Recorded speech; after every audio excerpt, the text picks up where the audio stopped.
Jasmine Crockett, a relentless voice for justice, goes head-to-head with Candace Owens, the firebrand whose hardline views have split the nation. A tense clash over racial justice takes a shocking turn when Owens openly praises nationalism and defends Hitler, igniting outrage across America.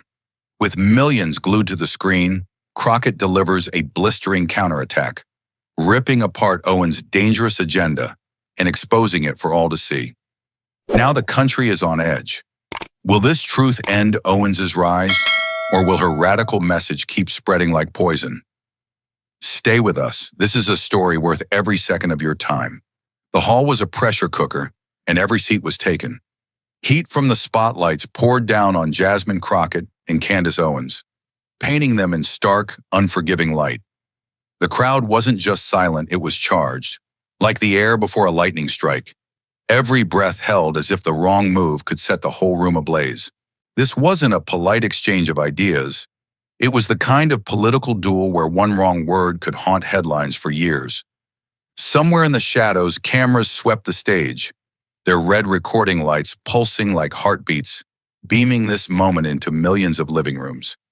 And everyone watching knew they were about to witness the first shot in a war neither woman planned to lose. The MC's voice cracked through the silence, deep and deliberate. "Tonight," he said, "we confront the truth behind opposing views on racial discrimination and the rights of minority communities in America." His hand cut toward the two podiums like a referee before a title fight. Jasmine leaned forward, shoulders squared, her stare locked on Owens with surgical precision, as if measuring exactly where to land her first blow. Candace met that gaze with a slow, defiant smile, the kind that dared her opponent to try. The tension wasn't just in the air, it was in the bones of every person in that room, trembling with the knowledge that in seconds, words would hit harder than fists. The air between them was already taut, but the first real crack of thunder came the moment Candace leaned into her microphone. She didn't hesitate, didn't blink, just launched straight into the strike everyone knew was coming. "Black Lives Matter," she said, her voice sharp as broken glass, "is nothing more than a money-making machine and a tool to tear this country apart."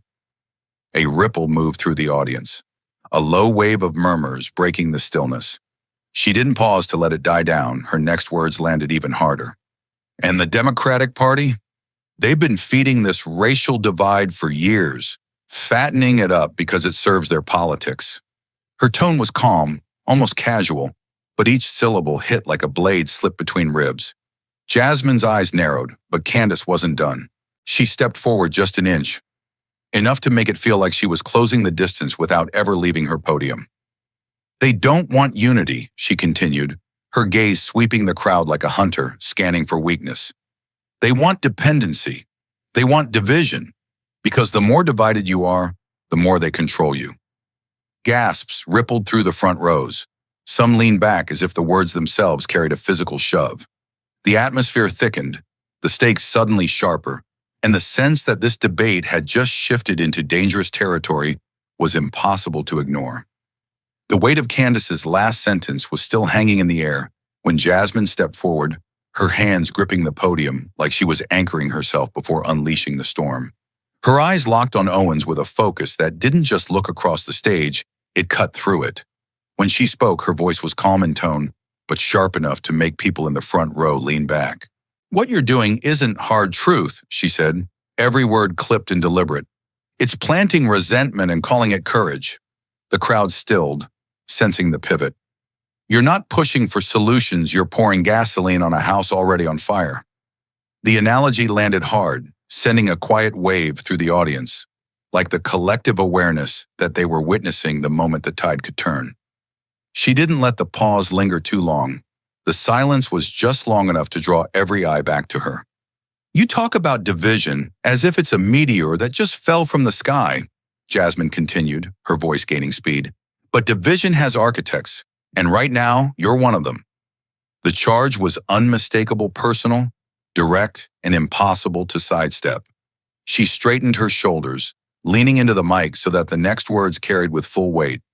"You rile people up, you hollow out trust, and you fracture the very community you claim to speak for." In the front row, a man shifted in his seat, eyes darting between the two women like he was watching a match where every blow could be the knockout. The gavel in the moderator's hand twitched, but no one dared interrupt. Then Jasmine changed her footing, not retreating but advancing in presence, her voice cutting through the room like a scalpel. At Turning Point USA, you said Black Lives Matter is exploiting injustice to profit. The recognition in the audience was instant, heads tilted. Murmurs surged, some gasping softly at the memory of that viral clip. Those are your words on stage, under lights, in front of a cheering crowd? Her gaze stayed locked, her expression unflinching. You turned grief into a talking point and called it clarity. The sentence carried a kind of weight that didn't need volume to be heard. It pressed into the space between them like a closing door. Her voice then shifted, low but with an edge that made it impossible to look away. When you brand a movement as a scam, you don't just attack an idea, you wound people who buried their sons and beg the law to treat them like human beings. The audience went still again, the emotional hit undeniable. You give cover to lawmakers who dodge accountability and to systems that never had to change. She raised her hand slightly, slicing the air for emphasis.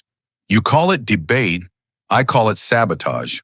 The word landed like a hammer strike, sending a ripple across the hall. The echo of Jasmine's last strike still vibrated through the hall when Candace's posture shifted, subtle, but sharp enough for the audience to feel the temperature change. Her fingers, which had been resting lightly on the podium, curled into a firm grip, knuckles whitening under the glare of the stage lights. She didn't bother to parry Jasmine's accusation head-on. Instead, she pivoted with the precision of a seasoned brawler, her voice slicing through the air. You want to talk about the real numbers? She asked, the question more like a challenge than an invitation. And before anyone could answer, she launched into them. Violent crime rates in predominantly Black neighborhoods, exceeding 50% of reported offenses in major cities, poverty rates hovering near 20% compared to the national average of around 11%, and incarceration rates showing that Black Americans, only 13% of the U.S. population, make up nearly 38% of the prison population. Each figure dropped like a hammer blow, measured and cold. These aren't my opinions, they're facts, she said, her tone flat but lethal, the kind of delivery that leaves no room for misunderstanding. And if Black Lives Matter was really fixing the problem, these numbers wouldn't still be climbing. The audience reacted in layers, sharp inhales from the front row, scattered murmurs from the middle, and a slow, heavy silence hanging over the back. She didn't wait for the noise to settle. Candace leaned forward into the microphone, the move deliberate, as if closing the space between her and every listener in the room. I'm not quoting emotion, I'm quoting reality, she said, the words slow and deliberate, heavy enough to command attention. These stats come straight from the most respected conservative think tanks in the country. She paused just long enough for the weight of that source to lodge in the minds of her audience, then twisted the knife. Because the truth is, the root of this issue isn't some faceless system, it's self-inflicted. The phrase detonated like a live charge, drawing audible gasps from pockets of the room and a smattering of applause from others who leaned into her point. The tension was no longer just in the words, it was in the air itself, pressing against skin, thickening each breath. And in that moment, Candace didn't just stand at a podium, she stood on a fault line, daring it to break. The last echoes of Candace's statistics still lingered when Jasmine straightened, her hands gripping the podium as if bracing for a strike she intended to return twice as hard. Her gaze didn't just meet Owens, it locked on like a targeting laser, unblinking, steady, and unyielding. If we're trading numbers, let's trade all of them, she said, her voice carrying a controlled intensity that made the front rows lean in. She went straight for the heart of the justice system. A Black defendant is more likely to get a harsher sentence than a white defendant for the same crime in the same courtroom under the same judge.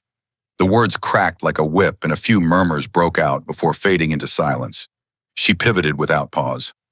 In education, Black students are suspended 3 times more often than white students for the exact same behavior, and we're talking about kids, not criminals. Her delivery was sharp, deliberate, and designed to pierce. Then she drove it into the workplace. And in the labor market, a resume with a white-sounding name gets 50% more callbacks than the same resume with a Black-sounding name. The examples came like rapid-fire rounds, each one landing with enough force to shift the atmosphere in the room. The audience reacted in waves, first with stunned stillness, then with low rolling whispers that spread from one row to the next. Jasmine seized that energy, refusing to let it settle into mere background noise. Her tone edged higher, slicing through the sound. That's not personal failure, that's systemic bias dressed up as fairness. She let the phrase hang, her eyes scanning the room to make sure it sank in. We can argue all day about personal responsibility, but you can't outrun a system that tilts the track before the race even starts. The tension in the hall thickened, every ear tuned to her, every whispered reaction feeding the current running under the stage. Jasmine's presence had shifted. The podium was no longer a barrier. It was a launch pad, and each word she threw was aimed to leave a mark. The last syllable of Jasmine's warning about the tilted track was still hanging in the air when the giant screen behind the stage roared to life. The overhead lights dimmed just enough for the crowd to sense something big was coming, and a date stamp burned into the corner of the grainy frame. 2018. At first, it was only a blurred silhouette, Candace Owens at a podium, microphone in hand. Then the resolution sharpened, and her face became unmistakable, calm and unflinching. The sound cut in, crisp and damning. If Hitler just wanted to make Germany great and have things run well, okay, fine. The problem is he had dreams outside of Germany. He wanted to globalize. That's not nationalism. The sentence dropped into the hall like a live grenade. It wasn't a stumble or a misquote. It was deliberate, each word measured, and now magnified 100-fold on the massive screen. The room reacted in a wave, first the stunned silence, then an audible ripple of gasps and muttered disbelief. In the front rows, people leaned forward instinctively, as though proximity might change what they'd just heard.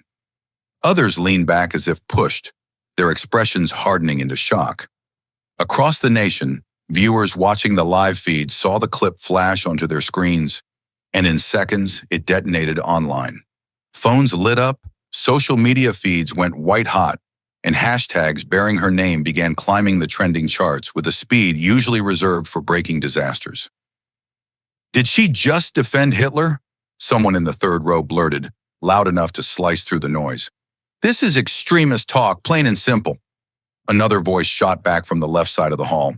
"This is political suicide," muttered a man near the aisle, shaking his head. "Unity? She can't even see where the line is," shouted a woman from the back, her voice sharp and furious. Jasmine Crockett didn't wait for the chaos to crest. She stepped forward into the space between shock and outrage, her hand rising to point at the towering image of Owens frozen mid-sentence. Her voice was steady but carried the weight of a final verdict. "This is why you are not qualified to speak about unity." The line landed like a gavel from a higher court, final and unappealable. It wasn't shouted, but its impact was seismic. The words slid under the skin, undeniable and immovable. The crowd fractured in an instant.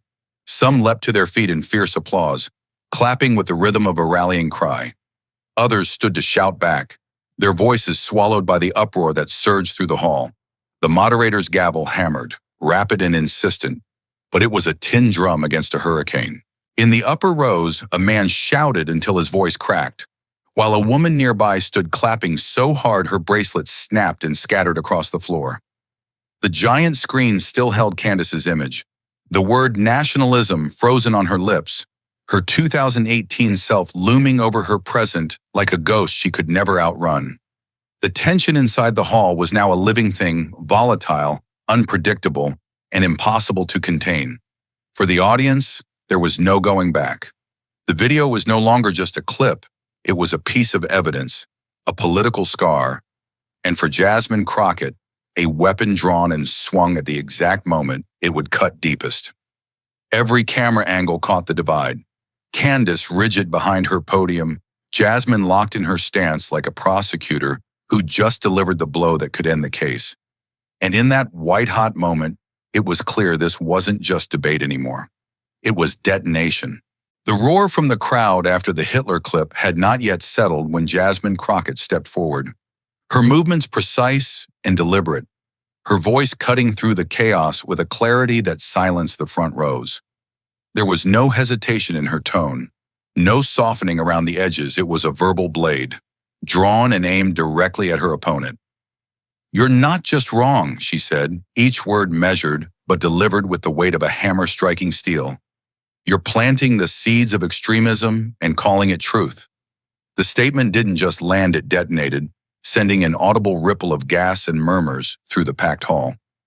Jasmine's eyes locked on Owens with the unflinching precision of a marksman sighting a target. "You hand dangerous ideas a microphone," she continued, her voice rising just enough to carry over the restless crowd. "And you wrap them in the flag to make them look patriotic." The words hit like a charge set off in the center of the room. Several audience members reacted instantly, some with applause sharp enough to echo, others with shouts of protest that tangled together in the noise. The cameras swung between the two women, capturing every detail: the tight set of Jasmine's jaw, the slight narrowing of her eyes, the way her body leaned forward as if closing the distance was an act of war. Her presence was like a coiled spring, every line of her frame signaling that she was ready for the next strike. Candace Owens did not wait for her turn to be granted. She seized it, stepping forward as if pulled by the gravity of the confrontation. Her voice came out hot, raw, and unrestrained. "That video was maliciously edited," she shouted, the words punching through the noise, commanding the attention of every person in the room. Her right hand shot out, finger stabbing toward the massive screen still looming behind them, frozen on her image mid-sentence. "It's a smear job," she barked, the sharpness in her tone unmistakable. "And I have never supported Hitler, never." The emphasis on the last word cracked through the hall like a whip, cutting into the shouts from the audience. Her chest was rising and falling faster now, the adrenaline evident in the way she gripped the edge of her podium. Knuckles whitened under the pressure, tendons standing out against her skin. Her gaze locked onto Jasmine's with the kind of intensity that seemed almost combustible, like two wires sparking when they touch. The moderator tried to speak, his voice drowned out entirely by the surge in volume from both the stage and the seats. Jasmine didn't flinch. She stayed planted, shoulders squared, her expression unchanged except for the faint tightening around her mouth, a sign she was not only holding her ground, but bracing to push harder. The space between the two podiums, just a few feet wide, suddenly felt like the only gap keeping this from spiraling into physical proximity no one had planned for. Owens's voice thundered again, but this time it was matched by the deep, resonant murmur of the crowd, a mixture of disbelief, anger, and anticipation. They both began leaning forward without even realizing it, the pull of the confrontation irresistible. Now neither woman was simply speaking into the void, they were directing every word, every ounce of force, straight into each other. Jasmine's chin tilted up slightly, eyes locked so intensely on Owens, it was as if she were stripping away every defense. Owens's own gaze was unwavering, unblinking, the heat of it visible to even the farthest corners of the hall. The air was thick now, not just with tension, but with the collective awareness that the script had been thrown out. This wasn't the controlled tempo of a political debate. It was raw and dangerous, a collision of force and will that felt moments away from breaking containment. The front rows were still as statues, eyes darting between the two, while further back, whispers and gas overlapped into a low hum. Every shift of weight, every breath, every small change in tone was being registered, like the next move in a fight no one could look away from. Candace's voice, though still edged with anger, took on a sharper, faster cadence. She pointed again at the screen, her movements quick and punctuated. "That's not who I am," she shot out, the words carrying the defiance of someone who refused to yield. "That is not what I stand for." The crowd's reactions split down the middle, half erupting in agreement, the other half jeering. The noise swelled, almost drowning out the sound of her heels shifting against the stage floor as she adjusted her stance, bracing like someone preparing to take a hit. Jasmine's response was unspoken but visible. Her stillness, the absolute steadiness of her posture, became its own weapon. She didn't need to match Owens's volume to match her presence. The composure itself was an answer, a silent statement of control. The cameras caught it all, Owens leaning in, voice fierce and fast, Jasmine standing immovable, her eyes like a locked scope. By now the moderator's gavel was tapping, then striking harder, the sound a dull thud against the roar of the room. But it was useless. The audience wasn't waiting for order. They were waiting for the next strike. The energy in the hall had condensed into a single, volatile thread stretched taut between the two women, each one daring the other to make the next move. The debate had become something else entirely, a high-voltage standoff that left no one in doubt. This was no longer about policy points. It was about power, and neither of them was willing to back away first.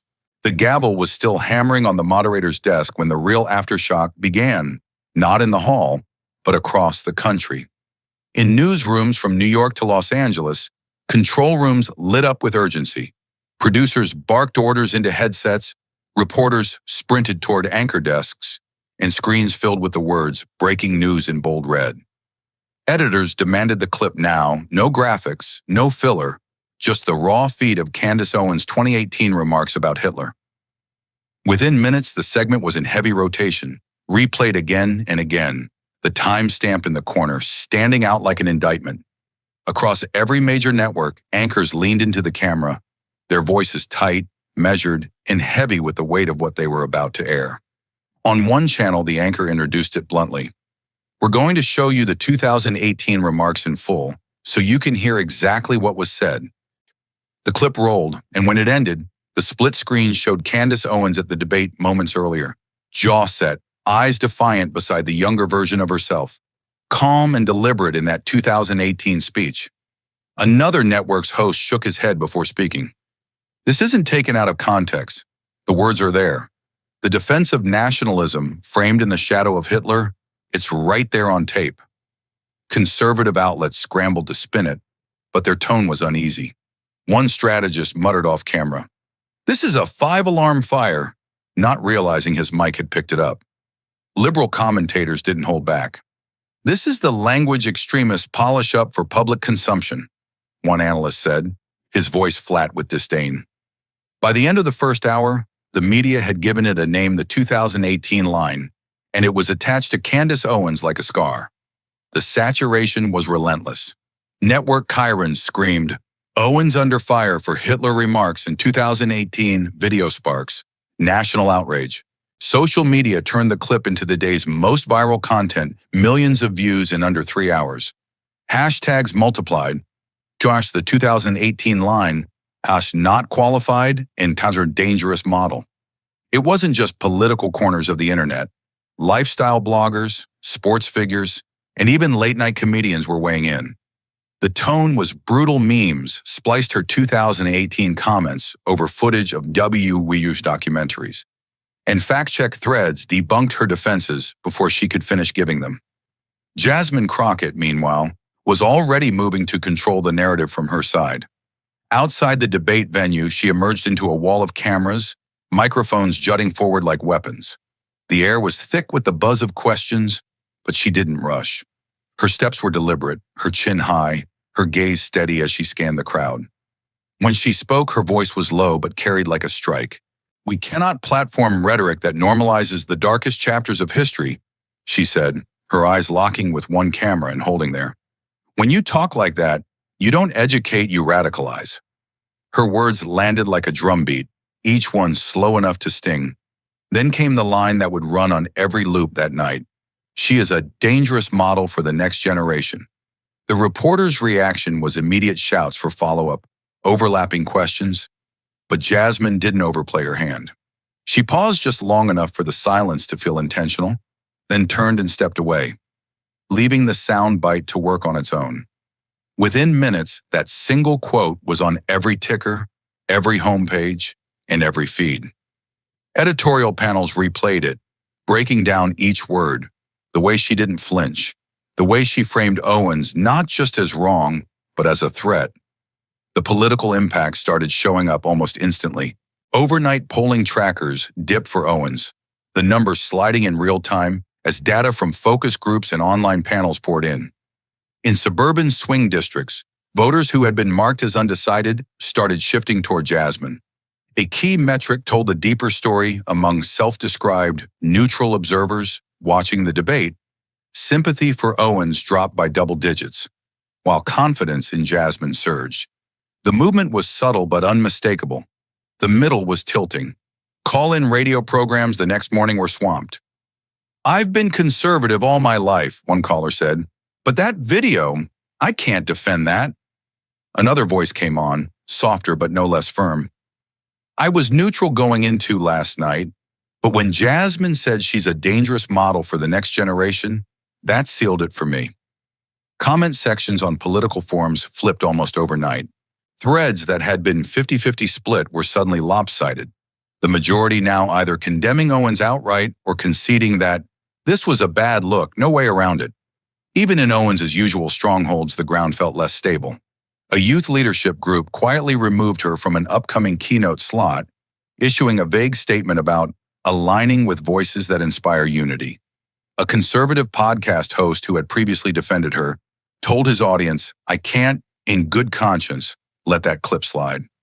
Sponsors began releasing careful surgical statements. "We are reviewing our partnerships," but everyone understood the subtext. Cable news kept the pressure high. Every hour brought another panel dissecting both the video and Jasmine's counterpunch. One segment on a major network replayed Jasmine's dangerous model line side by side with Owens' 2018 remarks, the juxtaposition brutal and inescapable. Political strategists analyzed the body language from the debate, pointing to Owens' defensive posture and Jasmine's controlled stillness as symbols of who had truly held the floor.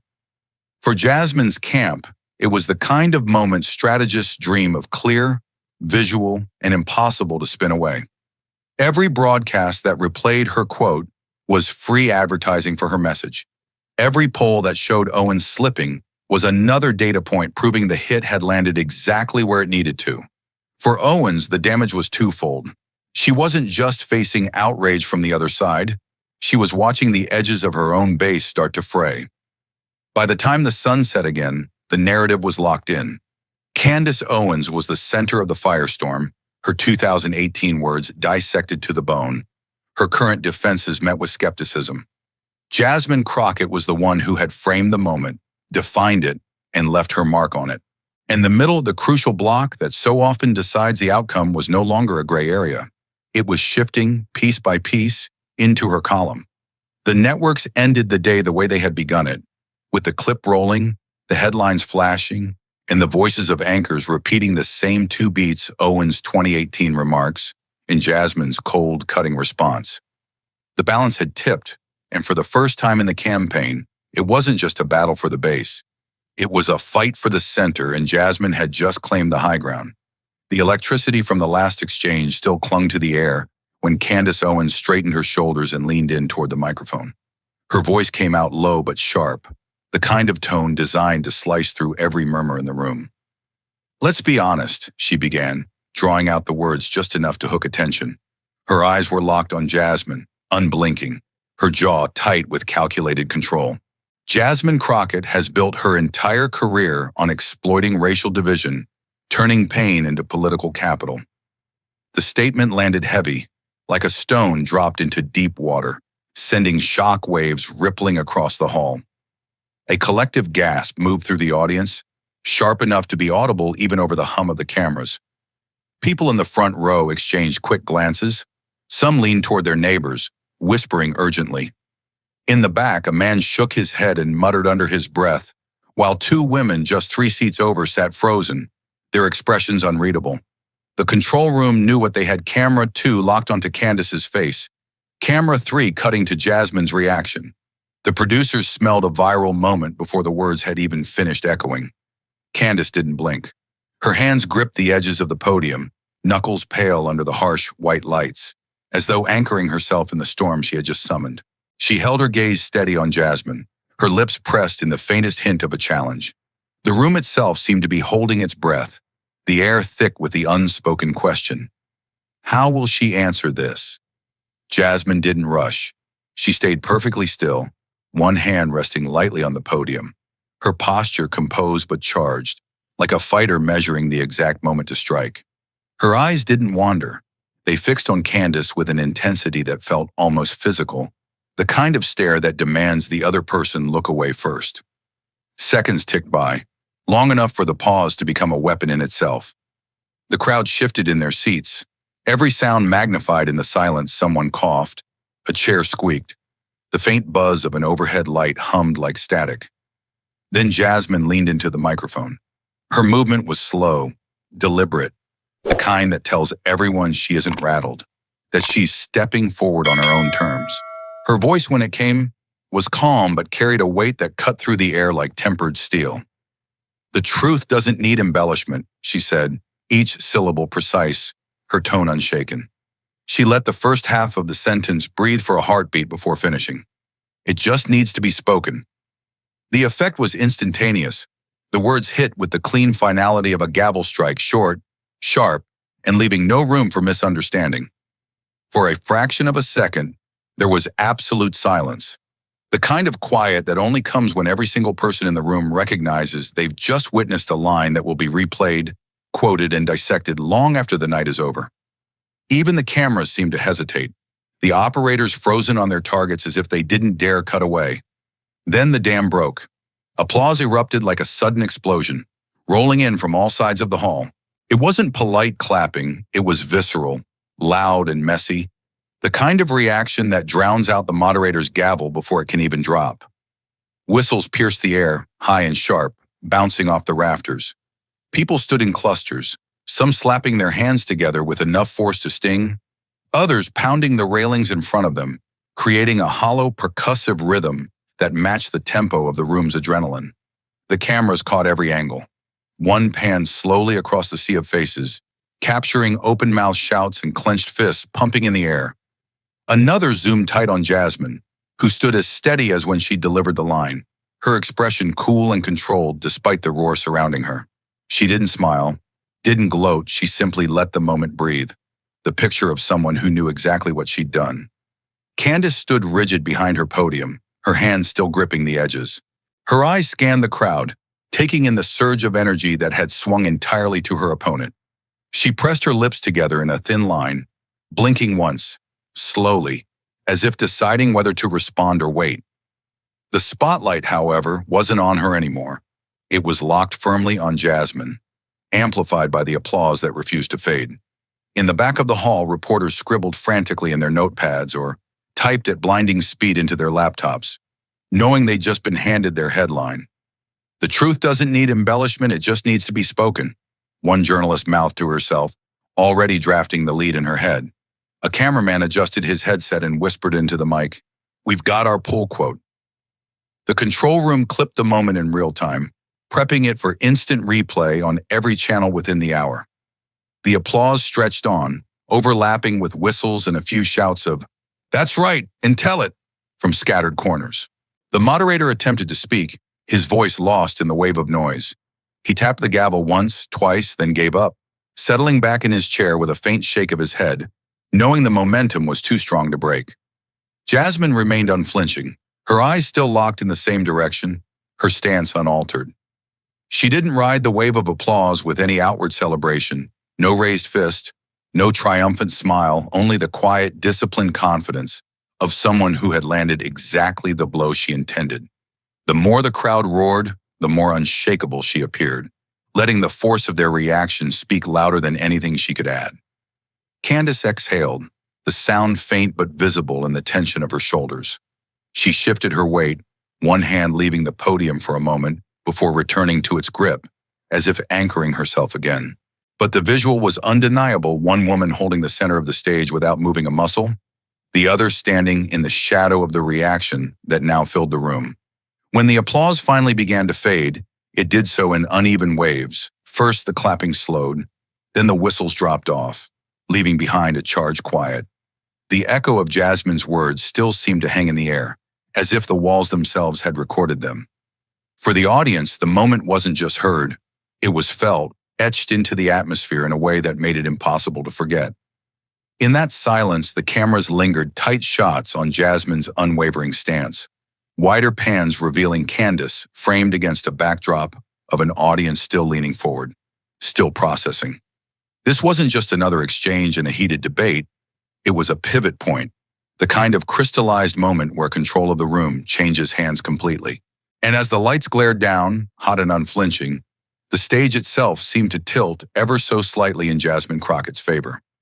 The applause that had shaken the hall hours earlier was still echoing in clips online when the real collapse began not on stage, but in emails, phone calls, and silent deletions.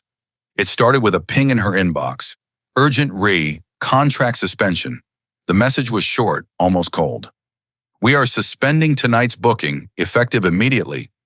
Before she could respond, another came in from a major cable network. We need to pause our relationship pending internal review. The language was corporate smooth, but the meaning was blunt. They were cutting her loose. Her phone lit up with a call from the manager of her upcoming speaking tour, the one that had been marketed as a defining voice of our era. His tone was sharp, his sentences clipped. 3 venues have pulled out. Sponsors are citing security and reputational concerns. We can't hold the dates. We'll have to cancel. Before the shock of that could settle, a text came through from a university that had booked her for a keynote months in advance. Event withdrawn due to unforeseen circumstances. She knew what those circumstances were. They were playing on every screen in America. By midnight, her calendar, which had been a dense wall of commitments and appearances, looked like a field after a wildfire, vast empty stretches where opportunities used to stand. Bookings disappeared in clusters, whole weeks wiped away in a matter of hours. Some cancellations came with carefully worded explanations. Others came with nothing at all, just a single-line email or a silent removal from an event page. Her assistant tried to keep up, forwarding each notice, but by dawn the list was so long it didn't fit on one screen. And the calls weren't just from people cutting her out, they were from reporters wanting quotes about why everything else was falling apart. Do you think these cancellations are justified? How do you respond to the criticism from both the left and the right? The questions were like darts aimed at an open wound, each one designed to extract a reaction that could be spliced into the next news cycle. The backlash wasn't a single wave, it was a storm system hitting from every direction at once. Civil rights leaders were the first to go on record, appearing on morning shows and evening panels with statements that were both sharp and personal. Words like that put a shine on the darkest parts of history, one advocate said. The clip replayed over and over on national news. Youth organizations followed, issuing statements that went viral on social media. We cannot ask kids to separate hate from branding. When you normalize the language, you normalize the mindset. But the shift that stung the most didn't come from her political opponents, it came from inside her own ideological walls. Conservative radio hosts who had once praised her were now hedging.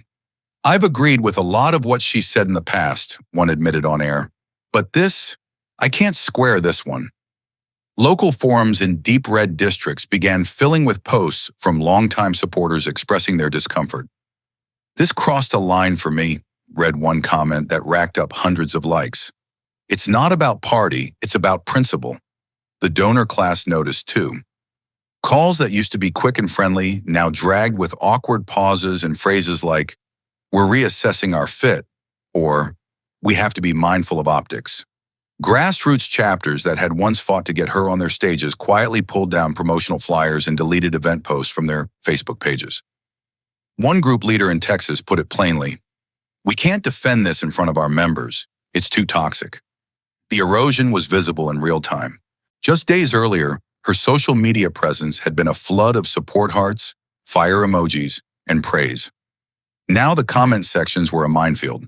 Posts filled with old allies asking, "What happened to you?" Or, "Why would you say something like that?" The ratio of support to criticism had flipped almost overnight.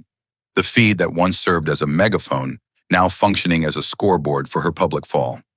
Television bookers, once eager to have her as a guest who could spike ratings, began seeing her not as an asset but as a liability. In production meetings, her name shifted categories from go-to commentator to risk factor. A producer at one major news outlet, speaking off the record, put it bluntly, "We can't have her on without turning the whole segment into damage control." Crockett. Clips that once served as highlights of her career debates where she outmaneuvered opponents, speeches that rallied crowds were now being replayed in stark contrast to the 2018 remarks, framed as evidence of a long-standing pattern. Interviews that had once been introduced with "tonight's special guest" were now introduced with "the embattled commentator." The transformation in her public image was swift and brutal. One day she was a recognizable media fixture. Introduced on stages and in green rooms as one of the most influential voices in conservative politics. The next, she was reduced to a talking point about controversy, a case study in how fast influence can curdle into infamy.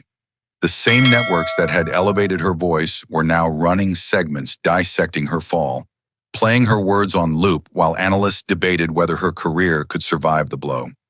Sponsors, too, adjusted their posture overnight. Partnerships that had seemed unshakable dissolved quietly, with formal statements that danced around the heart of the matter but were unmistakable in intent. "We remain committed to fostering dialogue that unites rather than divides," one brand wrote, without naming her. Another was more blunt in private emails leaked to the press. Association with this figure poses unacceptable reputational risk. It wasn't just the professional doors that were closing, it was the symbolic ones. Invitations to elite gatherings dried up, her name scrubbed from programs and promotional material. Photographers who had once sought her out at events now passed her by. Lenses trained on safer, shinier targets. The phrase that began appearing in headlines summed up the shift with cold efficiency. From prominent voice to lightning rod for division. It stuck because it felt accurate not just to her critics, but to those who had once defended her without question. She had become less a person and more a symbol, a shorthand for the hazards of walking too close to the political edge and leaning in. Every public figure carries some measure of controversy, but this was different. This wasn't a moment she could pivot from with a clever tweet or a strong segment. This was the kind of rupture that rewrote her resume in real time. She could feel it in the way conversations changed, where once people asked her about her next project, now they asked if she was holding up okay. The subtext was clear. Her identity had been consumed by the controversy, and the rest of her work had vanished behind it. By the end of the week, the pattern was set. The cancellations weren't slowing, they were accelerating. The statements from organizations and allies were no longer cautious, they were definitive. The support from her base was no longer steadfast, it was conditional, thin, and fraying. The momentum that had once propelled her from event to event, from headline to headline, had reversed, pulling her backward into a spotlight she couldn't control. She had started the month as a face that networks and event halls wanted at the center of their stage. Now she was a headline they ran with a wince, a booking they turned down with a sigh, a presence that drew more risk than reward. And somewhere in that blur of dropped contracts, severed ties, and cold statements, the reality had crystallized. Candace Owens was no longer the media star she had been. She was the storm everyone was trying to step out of. The dust from Candace Owens' unraveling was still settling when the spotlight began to swing, slowly at first, then all at once, toward Jasmine Crockett. In the hours following the debate, something unusual happened. Her performance wasn't just being replayed, it was being studied. Every sharp line, every calculated pause, every moment where she held the room's attention with nothing but her gaze was clipped, captioned, and pushed into the bloodstream of the internet. News producers queued up her quotes in slow-motion replays, not for dramatic flair, but to show the precision in her delivery. Political blogs ran headlines like Jasmine Crockett's surgical strike and How to End a Career in Under 10 Words, the phrase that had detonated in the hall. The truth doesn't need embellishment, it just needs to be spoken, was suddenly everywhere, from op-eds to protest placards. By sunrise, it was clear this wasn't just another good debate night story. Jasmine's words had slipped the leash of the political news cycle and embedded themselves into the broader cultural conversation. On cable news, her lines ran in the lower thirds during unrelated segments, like a new standard of political clarity. On talk radio, callers referenced her as if she were a long-standing figurehead of the party. A late-night host quipped, "Some people debate with points, Jasmine Crockett debates with laser-guided missiles," drawing laughter, but also nods of agreement. Editorial writers described her as a masterclass in precision strikes, the rare politician who can cut without shouting, and the embodiment of what political courage looks like when it's not dressed in theatrics. Meanwhile, her clips weren't just circulating in political circles, they were crossing into spaces where political content rarely sticks. Lifestyle influencers reposted her moments, adding captions about confidence and composure under pressure. Sports podcasts used her as an analogy for a clutch player who delivers when the clock is dying. Even accounts that usually avoided politics altogether were resharing her quotes as life advice. In one viral thread, her "truth doesn't need embellishment" line was framed alongside historical speeches, positioning her words next to figures like John Lewis and Barbara Jordan. In academic settings, the reaction was just as intense. College debate teams began breaking down her performance frame by frame like game tape. Coaches highlighted her command of tempo, the way she would let silence stretch just far enough to sharpen the blow before delivering the next sentence. Communication professors pointed to her as an example of how authenticity, when paired with discipline, could cut through the noise of modern politics. At one university, a public speaking class streamed her debate in full, pausing repeatedly to discuss her tone, her choice of words, and the exact moment she seized control of the exchange. Activists across the spectrum began to adopt her phrasing. At a rally for voting rights in Atlanta, an organizer worked her line into a speech. "The truth doesn't need embellishment, it just needs to be spoken." And today, that truth is that every citizen deserves a voice. In Chicago, a community leader told a local paper, "Jasmine didn't just defend minority rights, she modeled how you win the fight without surrendering the moral high ground." The line was quoted so often that it stopped being just her. Quote, "It became a rallying cry." Even some of her political opponents, while quick to reject her policies, conceded her dominance that night. A conservative commentator admitted on a panel, "You can disagree with every single thing she stands for, but you can't deny she owned that stage. She was unshakable."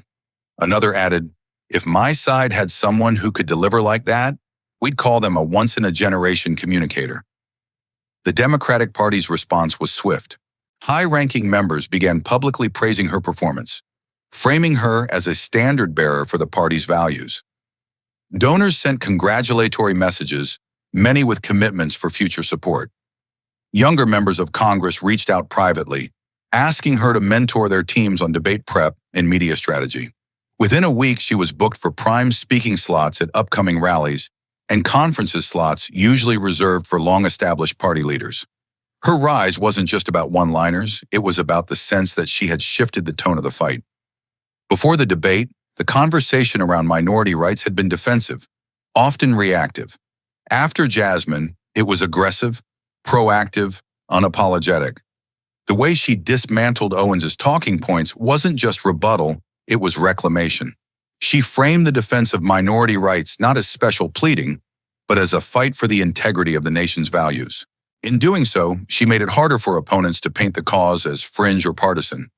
Media analysts began noting the long-term implications. "This is how movements gain momentum," one strategist told a Sunday panel. "You don't just need the right message, you need the right messenger." And Crockett has proven she can carry it in hostile territory and come out stronger. Another analyst compared her impact to the breakout moments of historical political figures whose careers pivoted on a single, decisive confrontation. The energy was tangible at her next public appearance. The crowd was larger than organizers had anticipated, spilling into overflow areas. Signs with her, quote, waved above the sea of faces, and every mention of her name drew cheers. When she took the stage, the reaction was so loud it delayed her speech by several minutes. In that moment, she wasn't just another member of Congress, she was the voice people had been waiting to hear. The one they believed could articulate their fight in a way that couldn't be dismissed or diluted. Journalists covering her events noted how her posture had changed since the debate, not in arrogance, but in command. She spoke with the confidence of someone who had been tested under pressure and come out the other side with more support than she went in with. Every answer to a reporter's question carried the same calm precision she'd shown that night, making it clear that the debate hadn't been a fluke. It had been a reveal. In the weeks that followed, the phrase Jasmine Crockett moment began to crop up in political commentary, shorthand for a decisive, commanding performance that shifts momentum. Her exchanges were clipped into training materials for campaign surrogates. Party strategists began floating her name in conversations about future leadership roles, noting that her ability to dominate a hostile exchange while maintaining composure was exactly what the party needed on the national stage. What made it all the more remarkable was that none of it had been scripted for virality. Her lines hadn't been workshopped by a dozen consultants or run through focus groups. They had been lived-in truths, sharpened by experience, and delivered in the heat of confrontation. That authenticity made them stick. As one columnist wrote, "You can't fake the kind of control Crockett had in that moment. You can only earn it." By the end of the month, her role within the Democratic Party had shifted from respected voice to central figure in the fight for minority rights. Not only was she defending the cause, but she was also shaping the conversation itself, forcing opponents to meet her on her terms and giving allies a blueprint for how to win without compromising the message. In a political landscape often dominated by noise, she had managed to cut through with clarity, precision, and force. And she hadn't just claimed her place at the table, she had made it clear that she intended to lead it. The final gavel had fallen, but the air still vibrated with the echoes of what had just happened. It wasn't just a political exchange, it was a collision, and the shockwave was still rolling through every corner of the building. People didn't simply stand up and leave. They spilled into the hallways in tight clusters, whispering, arguing, gesturing as if the debate was still raging. Their faces carried the imprint of the confrontation, some lit with conviction, others clouded with unease. The words were still alive, still sparking, even as the room emptied. Though the debate had ended, the battle of ideas was far from over. Outside, the courthouse steps became a second arena. Conversations flared like sparks in the cold air. A woman in a red scarf turned sharply to the man beside her, her voice cutting through the chatter. "She was right. You heard it yourself. She said exactly what needed to be said." The man didn't answer immediately. He looked away, his jaw tight, as if still wrestling with what he'd heard. In every group, the same pattern played out.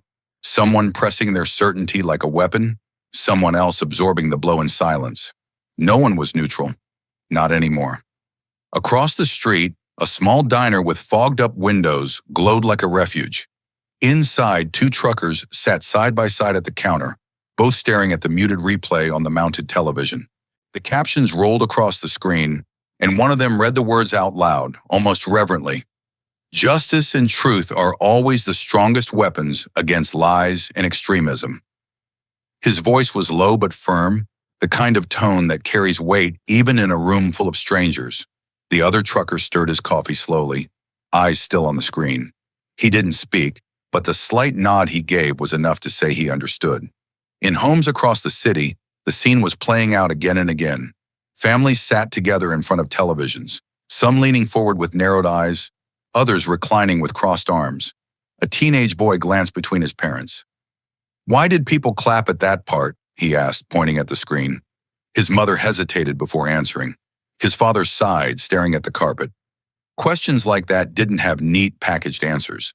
They were questions that split dinner tables and carved new lines between people who once agreed on everything. On the courthouse steps, a street preacher raised his voice above the crowd, his breath visible in the cold. "Truth has no price tag. Justice wears no party colors," he shouted, his words bouncing off the stone facade behind him. A young woman in a denim jacket stopped to film him with her phone, her hands trembling not from the wind, but from the sense that this was more than just a man yelling in the night. People began to turn, to listen. For a moment, the crowd stilled, and all that moved was the sound of his voice carving through the tension. A few blocks away, in the dim back room of a neighborhood bar, a group of political operatives huddled around a table, littered with empty glasses and crumpled napkins scribbled with notes. They weren't watching the debate anymore. They were watching the fallout. A gray-haired man with his tie loosened leaned forward and tapped the table. "This isn't going away," he said flatly. "We can't spin this down. It's wildfire now." The woman across from him ran a hand through her hair, eyes narrowing. "Then we stop pretending we can control it. We move before it moves on us." Both of them knew the truth. Once words like that hit the public bloodstream, they spread faster than any campaign could contain. In a small church basement lit by flickering fluorescent lights, the conversation took on a different tone. Folding chairs scraped against the floor as locals gathered for a late-night community meeting. An elderly veteran rose slowly, leaning heavily on his cane. He cleared his throat, his voice steady as he repeated the words from the night before. Justice and truth are always the strongest weapons against lies and extremism. The room went quiet. We fought for this country believing that. We bled for it. And if we let that go, we're not just losing a debate, we're losing ourselves. His words hung in the air long after he sat down. Heads bowed, eyes glistened. On social media, the clip spread like a match dropped in dry grass. Comment sections filled faster than moderators could keep up. Some posted the video with captions in all caps, demanding action. Others dissected it frame by frame, pointing out the slight tremor in the hand that delivered the final blow. Underneath all the noise was something deeper, a current of recognition that what had been said was bigger than any single politician, bigger than the moment itself. It was a challenge, and people could feel it in their bones. By the next morning, newspapers splashed the quote across their front pages in bold type. Justice and truth are always the strongest weapons against lies and extremism. Talk radio lit up, hosts and callers going back and forth like boxers in the ring. If you think justice and truth are enough, you're living in a fairy tale, one scoffed. If you think they're not enough, you've already surrendered, another fired back. The debate had become a prism. What each person saw in it depended entirely on the light they brought to it. Downtown, the question began appearing in spray paint and chalk on walls, sidewalks, and overpasses. Can a society unite if the truth isn't protected? Passers-by stopped to read, some smiling faintly, others shaking their heads. Beneath one mural, people began scribbling their own answers. Not until truth matters more than winning, one wrote. Another replied in a different hand, no, and maybe it never will. As the sun dipped below the skyline that evening, a lone figure stood on the courthouse steps, watching the city flow around her. She had been there the night before, seated close enough to see the beads of sweat forming along the hairline of the person speaking. Now in the fading light, she closed her eyes and heard it all over again, the pauses heavy enough to bend the air, the words landing like stones in a still pond, sending ripples in every direction. She whispered the question, softly but with the weight of someone who needed to hear the answer. Can a society unite if the truth isn't protected? The city did not answer in words, but in the restless movement of its people, in the fire in their conversations, in the way no one seemed willing to let the moment go. The debate might have ended inside those walls, but outside, the war over its meaning had only just begun. The noise from the courthouse had faded, but the pulse of the moment hadn't. It was still there, throbbing in the air, beating in the chest of every person who had heard those words. The crowd outside lingered, not because they didn't have places to be, but because they knew this wasn't something to walk away from. Eyes met, hands tightened into fists, and voices lowered into the kind of quiet where decisions are made. The debate might have been about one case, one argument, but the truth was bigger, and it had just knocked on everyone's door. The silence that followed wasn't emptiness. It was the kind of silence that demands action.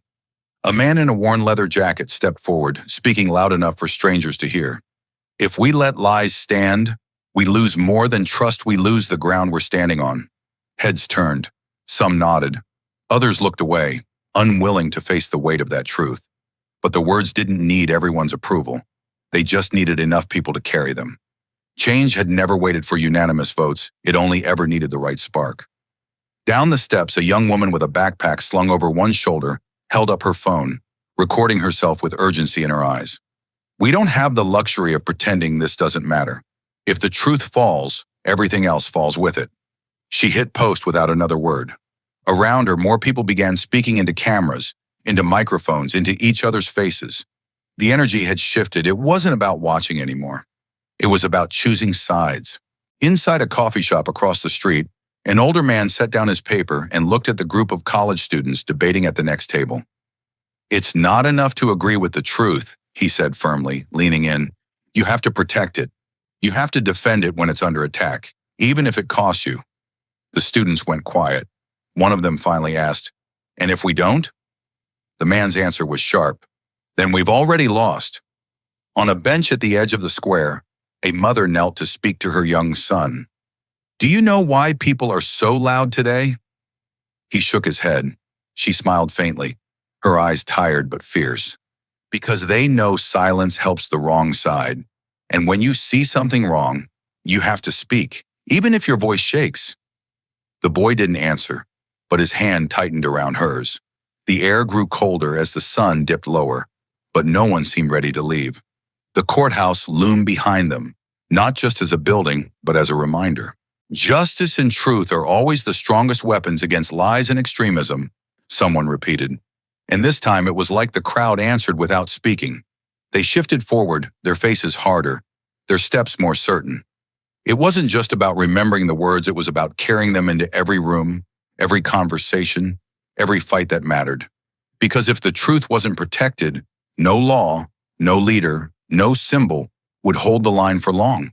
And so the question hung there, sharp as glass, for anyone willing to pick it up.